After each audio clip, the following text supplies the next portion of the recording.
فرشتہ حضور کی بارگاہ میں حاضر ہوا، میرے محبوب نے فرمایا کیا وجہ ہے تو پریشان ہے؟ عرض کی محبوبہ آسمان سے جتنے بارش کے قطرے گرتے ہیں میں ان کی گنتی کر سکتا ہوں،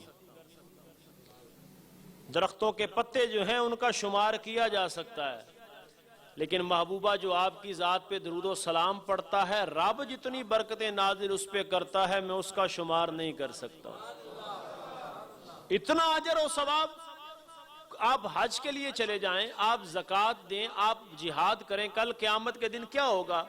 اللہ تعالیٰ ایک مجاہد کو بلائے گا، اللہ تعالیٰ ایک مجاہد کو بلائے گا، وہ کہے گا یا اللہ میں نے شہادت قبول کی تیرے نام کے لیے، میں شہید ہو گیا، میرے بچے یتیم ہو گئے، میری بیوی بیوہ ہو گئی، میں نے جوانی تیرے نام کے لیے دی۔ اللہ فرمائے گا اس کو جہنم کی طرف لے جاؤ۔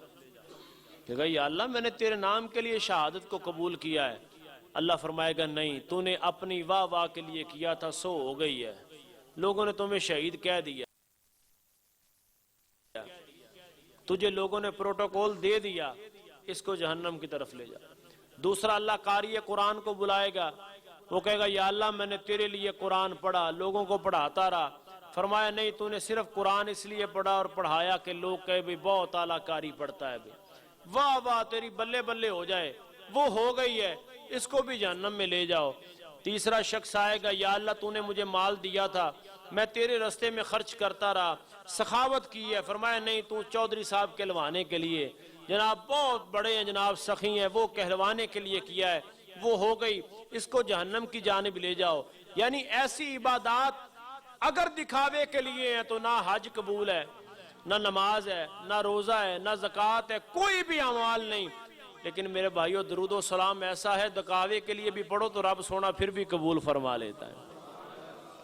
ہاں اس میں الگ بات ہے کہ اگر باوضو ہو کے پڑھو گے، خوشبو لگا کے پڑھو گے، مدینہ پاک کی جانب منہ کر کے پڑھو گے اور عرض کرو گے کہ محبوبہ آپ کی بارگاہ میں درود و سلام کا نذرانہ پیش کر رہا ہوں، تو پھر اجر و ثواب بڑھ جائے گا۔ لیکن فرمایا جس حالت میں بھی پڑھو گے، نماز کے لیے بھی وقت کا ہونا ضروری ہے، قرآن پڑھنے کے لیے بھی وقت کا ہونا ضروری ہے، لیکن درود جب بھی پڑھو گے تم پڑھتے جاؤ گے، رسول اللہ کی بارگاہ میں قبول ہوتا جائے گا، رب تمہارے گناہ مٹاتا چلا جائے گا۔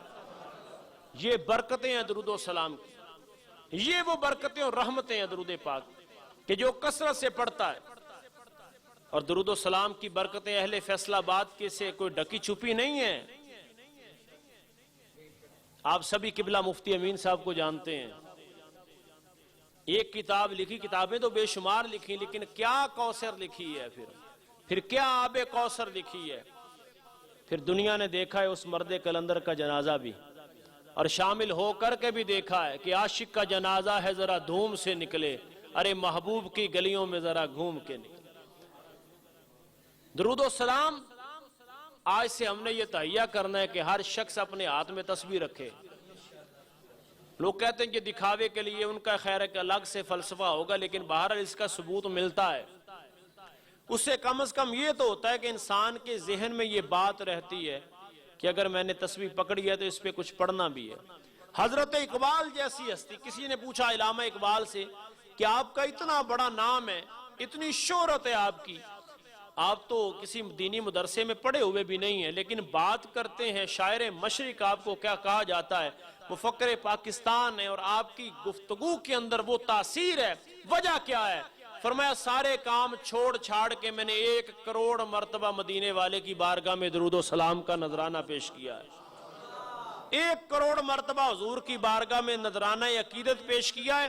اس کی تاثیر یہ ہوئی ہے کہ اقبال کہہ کے تڑپ کے کہا کرتا تھا کہ کی محمد سے وفا تو نے تو ہم تیرے ہیں، ارے یہ جہاں چیز ہے کیا لوح و قلم تیرے۔ حضور سے وفا کی ہے، درود و سلام پڑھا ہے۔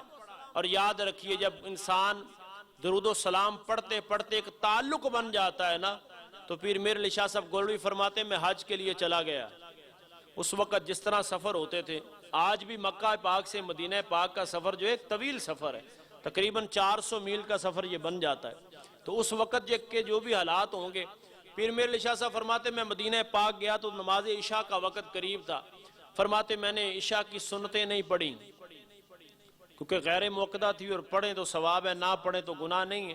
فرماتے میں نے عشاء کی سنتیں نہیں پڑھی، باقی نماز پڑھی اور میں سو گیا۔ فرماتے میں سویا ہی تھا کہ سنتوں والا میری خواب میں آ گیا۔ جب تعلق بن جاتا ہے، جب ربط بن جاتا ہے، پھر جس دن تیرے درود کی غیر حاضری ہوگی، پھر درود والا خود تیرے گھر میں جلوہ گری فرما دے گا۔ لیکن اس کے لیے تعلق ضروری ہے، رابطہ ضروری ہے، نسبت ضروری ہے، حضور کی بارگاہ میں روزانہ حاضری لگوانی ضروری ہے۔ پھر جس دن تیری غیر حاضری ہوگی، پھر حاضری والا خود تیرے گھر میں جلوہ گری فرماتے حضور خواب میں تشریف لائے، فرمائے مہر علی میرے پاس آ کر کے میری سنتوں کو چھوڑ دیا۔ عرض کی محبوبہ روز پڑھتا ہوں لیکن آج تھکا ہوا تھا۔ فرمایا اسی لیے تو میں تیری خواب میں آ گیا۔